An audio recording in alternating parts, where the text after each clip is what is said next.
Hi, very good morning. In this episode, I plan to tell you briefly about the Sustainable Development Goals drawn up by the United Nations General Assembly in 2013 and adopted by a session there in New York and the member countries resolved to begin implementation of the so-called Sustainable Development Goals.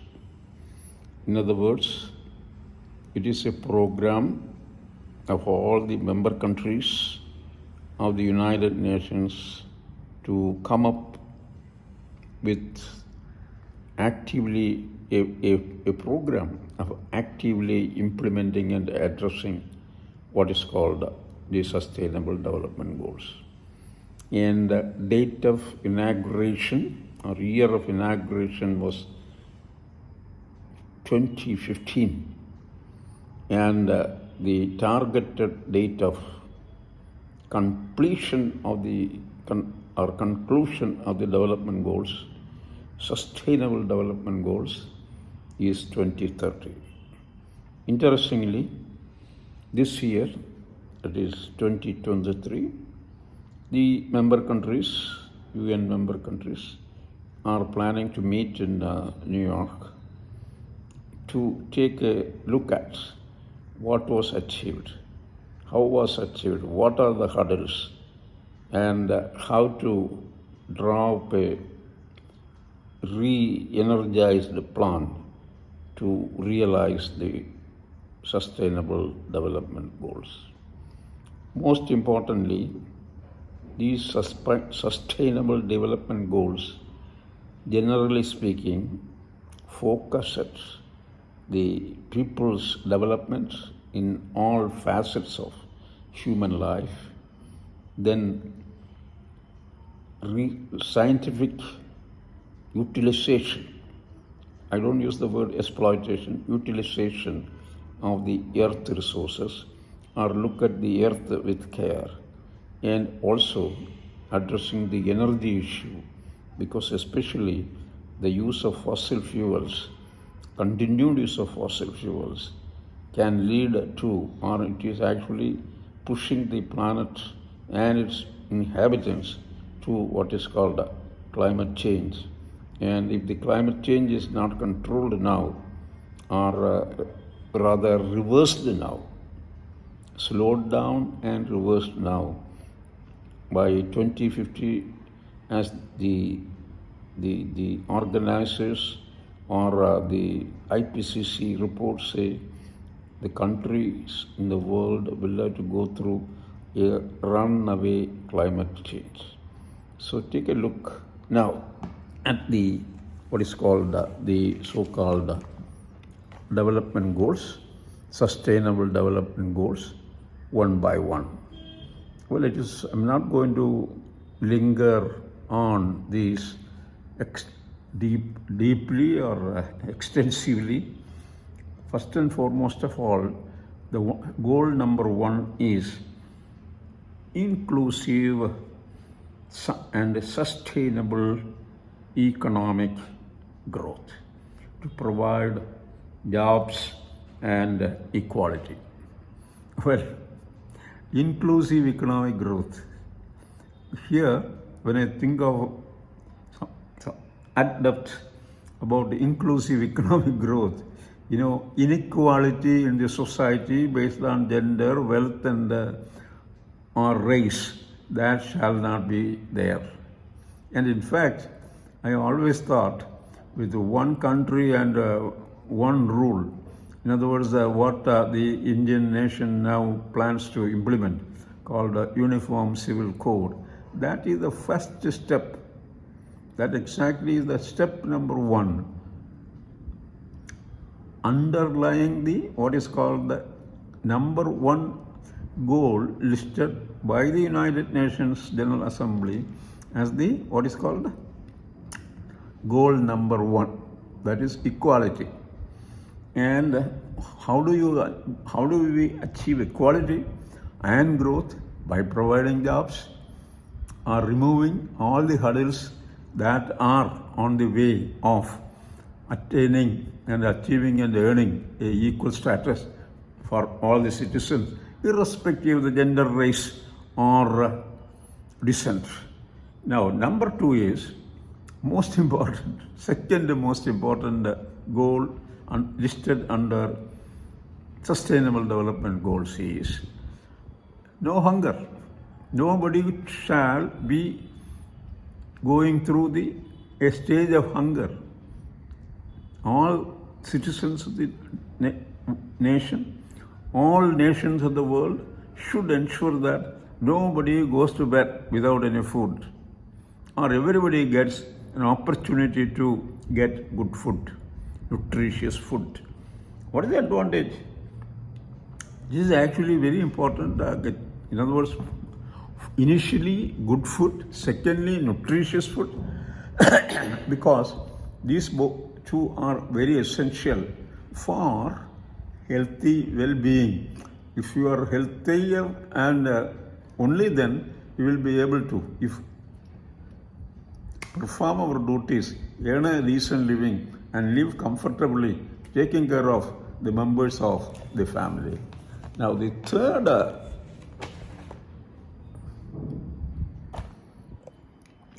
goal is obviously good health and well-being.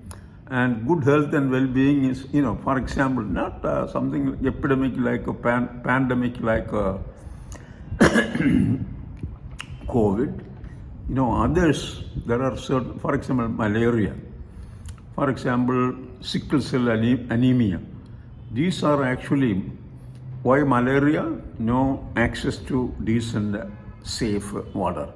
Why sickle cell anemia? Similarly, it is something that is connected to the standard of living of the people. So, good health has to be ensured for all the people in the world, especially people who are in need of or who suffer inequity in the society. Then, quality education. Well, when it comes to quality education, at least in Indian situation, education up to high school has been declared by an act of the parliament as one of the fundamental rights of the citizens. Everybody has to be provided enough facilities and opportunities to go to school and complete at least high school education. So the education plays a major role in the sense that, what is the sense?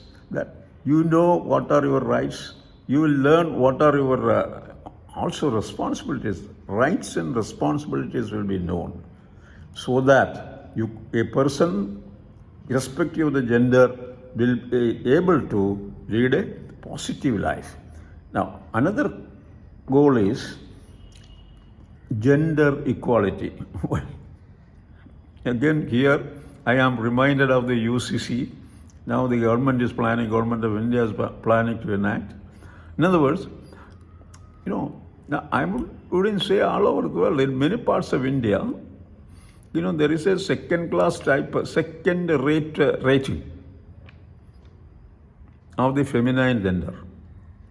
We proclaim, we are all equal, etc., etc., but that is only in the media. Practically speaking, this gender inequality dances around in many parts of villages and towns, or in communities, or in different racial groups in our country.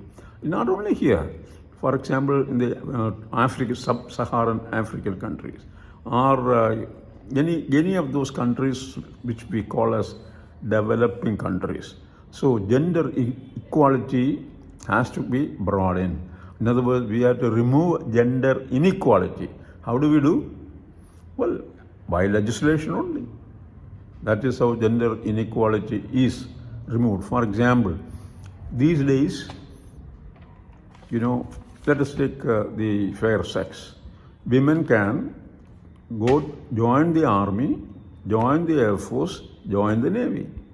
There are no jobs in India that are exclusively meant for men only. Hardly any job is there. So gender equality is very important because the benefits will have to be felt by the people who are in the developing. Many of them are located in the developing world and also in countries, in our country like India, in different regions of India. Then another important thing is in order to get, I made a mention that unless you have fresh quality drinking water, quality air, our health will be reflecting. Overall health of the civilian citizens will be reflecting the lack of or inaccessibility to good drinking water. So clean water and sanitation are also built into the sustainable development goals. And in fact, we always hear about the need and the necessity of clean water and also sanitation, good sanitation facilities.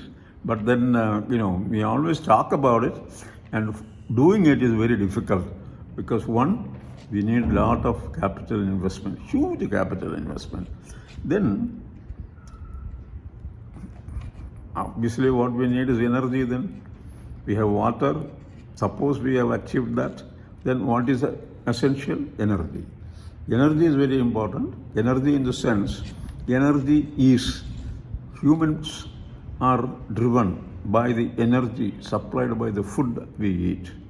Whereas everything else around us, all the assets we create, all the assets we use for transportation, and also the medium, all the vehicles involved in the transportation, then manufacturing industry, that is the backbone of any nation. That manufacturing provides more jobs than anything else. Keep that in mind. Manufacturing need not be cars and aeroplanes. Even making food on a commercial scale, that is also part of manufacturing. We use a word, small and medium industry, or a phrase, small and medium industry. So energy is the driver of sustainable development. But then there is a catch. We have to get rid of our systems and practices, manufacturing practices that make use of what is called the conventional energy or the so-called fossil fuels. In other words, for example, India generates almost 78% of the electricity, give or take 5%, okay, from fossil fuels. In other words, we have more coal-fired plants than nuclear plants, than hydro plants. Well, of course, the hydroelectricity is unequally distributed all over India. Any country, that is the situation. This is not a designed land mass on which India is sitting. It is actually something that was created by nature, and in all things that are created by nature, there will be some kind of a skew, and inequality will be there. So how do we get over this problem? If we are continuing the use of what is called fossil fuel for creating energy, mainly electrical energy, or energy used in transportation, etc., or aviation, or even shipping, we have to come up with other sources of energy, because it is in the context of controlling the climate change, or shall I say, beating the climate change consequences. Because all the fossil fuel energy ultimately releases a byproduct, or emits a byproduct, which is the very popular carbon dioxide gas. This carbon dioxide gas, although very small in its percentage in the atmospheric air, that is the lower 12 kilometers from the Earth's surface in the atmosphere, even this small quantity compared to nitrogen or, and other gases, this small quantity, nitrogen, oxygen, then carbon dioxide, this is actually a big poison, a quote-unquote poison, as far as the planetary health is concerned. Then, not only that, we have to generate energy, it should be affordable to the people. Decent work and, decent work. In other words, people should be provided with decent work opportunities. In other words, that means when United Nations resolution on sustainable development goals say decent work, there are indecent work also, or in which unsafe practices are still continued. Like, for example, cleaning the manhole. Why should we use a human being, engage a human being to clean a manhole?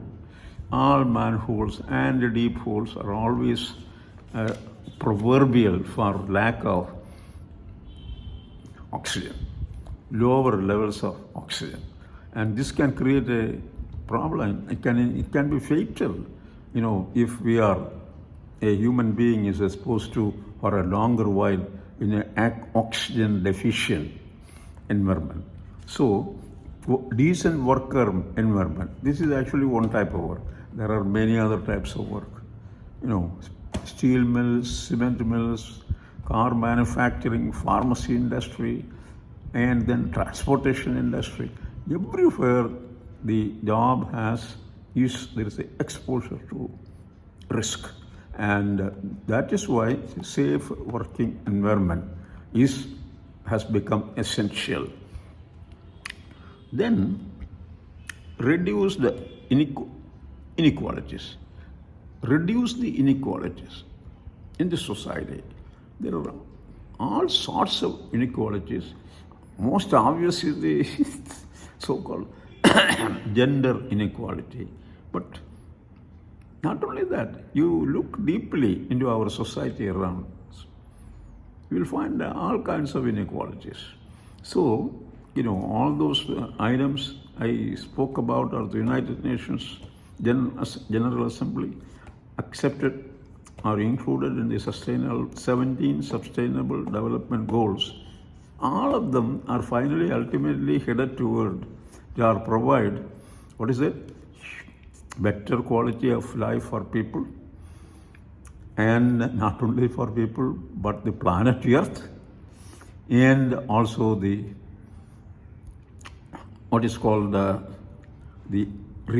careful use of natural resources.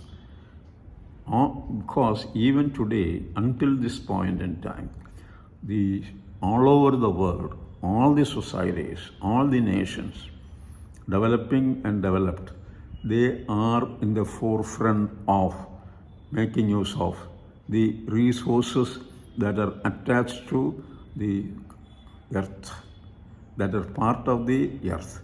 So, when we make use of earth-generated resources, most of the earthly resources are non-renewable. They don't. You cannot, like a crop, we cannot sow and go for a second harvest. That is the problem with the earth's resources. So what is then?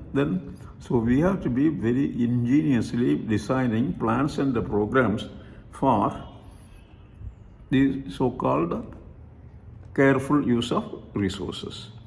And then we have to have policies designed for the universal requirement.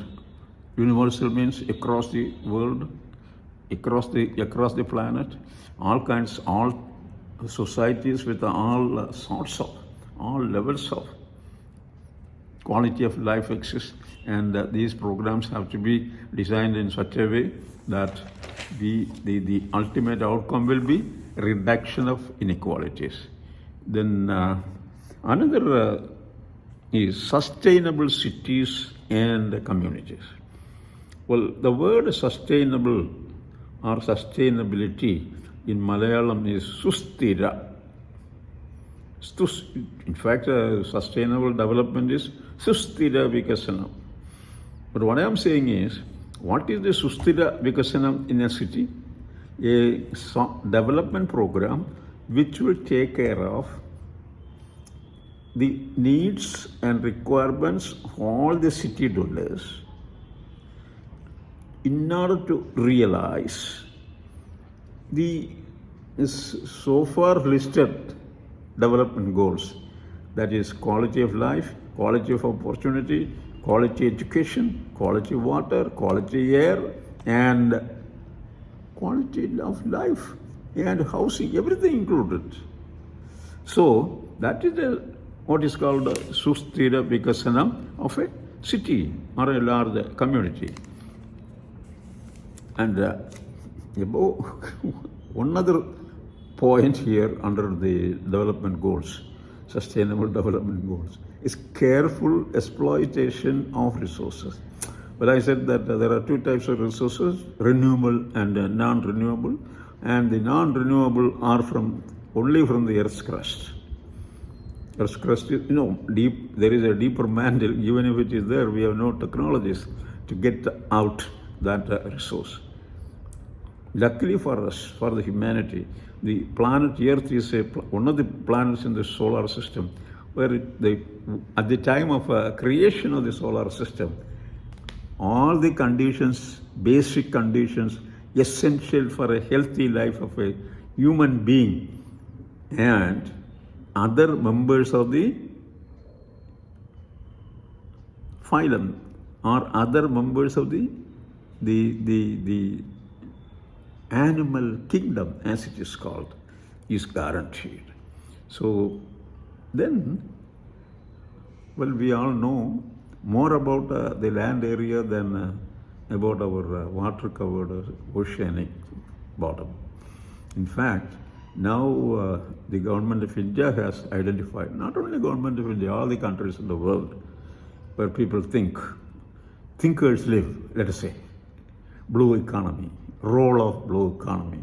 Because so far we were looking at the land-based resources, and the land-based resources, how they contribute to the welfare of the humans.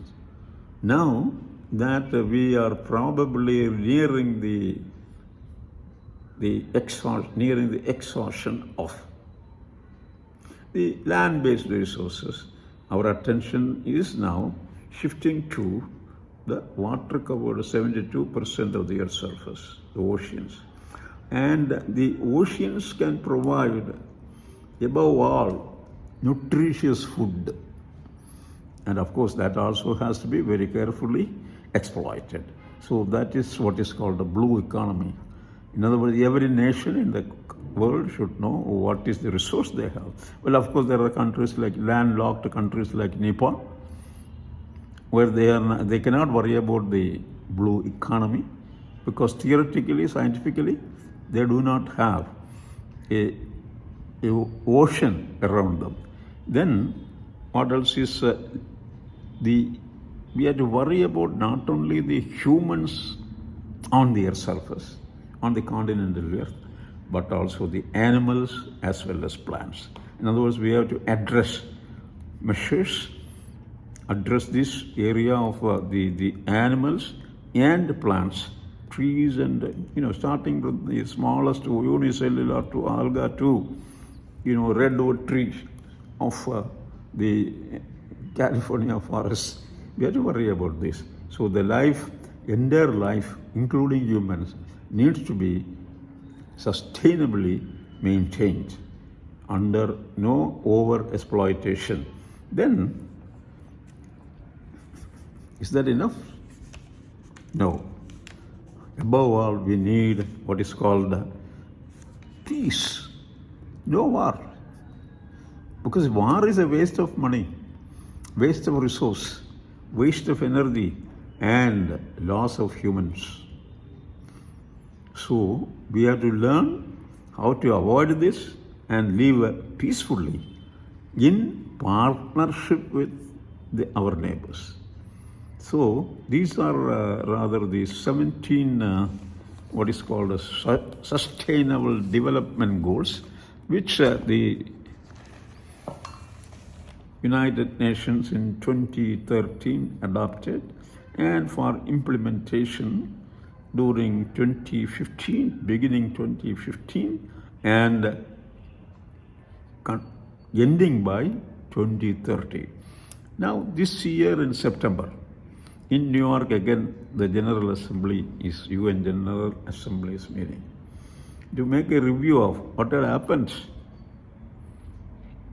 for the SDG, Sustainable Development Goal, based the programs to achieve the noble goals of equality for all human beings, peace for the human beings in the earth, and the restricted or intelligent use of resources, and also for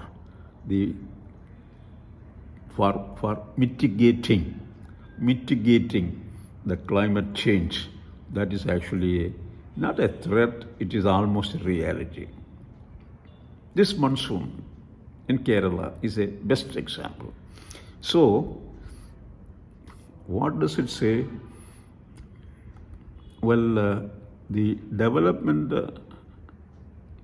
program that was built into various programs of the member nations in order to also realize the sustainable development goals in the long run. The member countries think that was not at the focus. I will say that it is a tragedy, because in a recent report in the journal Nature, an editorial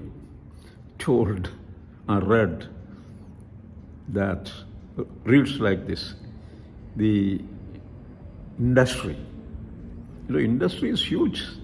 Industry plays a huge role in the quality of life, quality of the soil, quality of water, quality of everything we enjoy or we hate to enjoy. And unfortunately, this report says the aim of the industry was for profit and not sustainable development goals, as was envisioned in the 17 development goals and slated for implementation from 2015 onwards and conclude by 2030. Thank you.